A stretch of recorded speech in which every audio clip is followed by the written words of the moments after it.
ঘরটা ভেতর থেকে বন্ধ ছিল, জানলা বন্ধ, দরজা বন্ধ, কিন্তু ভেতরে একজন মানুষ ছিল। আর যখন দরজা ভাঙা হলো, ভেতরে যা পাওয়া গেল সেটা কোনোভাবেই সম্ভব না। আমি অমিত, আমি কোনো ডিটেকটিভ না, কিন্তু এই কেসটা আমার জীবনের সবথেকে অদ্ভুত ঘটনা। একদিন রাতে আমার পাশের ফ্ল্যাট থেকে একটা শব্দ আসছিল।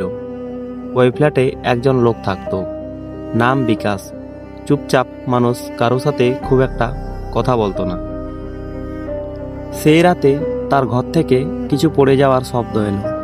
আমি দরজায় নক করলাম, কোনো উত্তর নেই। পরদিন সকালেও দরজা বন্ধ, ভিতর থেকে লক। আমরা সবাই মিলে দরজা ভাঙলাম। ভেতরে ঢুকে দেখি ঘরের মাঝখানে বিকাশ পড়ে আছে। সে মারা গেছে।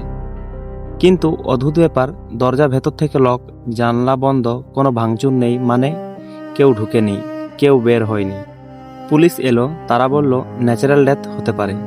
কিন্তু একটা জিনিস স্ট্রেঞ্জ ছিল, তার মুখে ভয়ের এক্সপ্রেশন।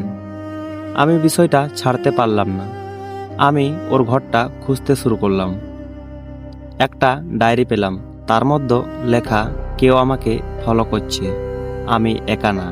আমি সিসিটিভি চেক করলাম, পুরো রাতের ফুটেজ, কেউ ঢোকেনি, কেউ বের হয়নি। কিন্তু একটা জিনিস খেয়াল করলাম, রাত 2:17-এ লাইট অফ হয়, আবার অন হয়, কিন্তু সেই 2 মিনিট ক্যামেরা গ্লিচ। আমি আবার ঘরটা খুঁজলাম। এইবার বিছানার নিচে একটা ছোট্ট বক্স পেলাম। বক্স খুলে দেখি একটা ডুপ্লিকেট কি আর একটা ফটো। ফটোতে বিকাশ আর আরেকজন, আর সেই আরেকজন আমি নিজেই।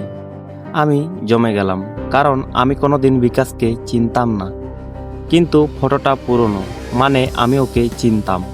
আমি আয়নায় তাকালাম, আর মনে পড়তে শুরু করলো আমি আগেও এই ফ্ল্যাটেই ছিলাম, আর বিকাশ আমারই পুরনো নাম। এই কেসটা এখনো বন্ধ হয়নি।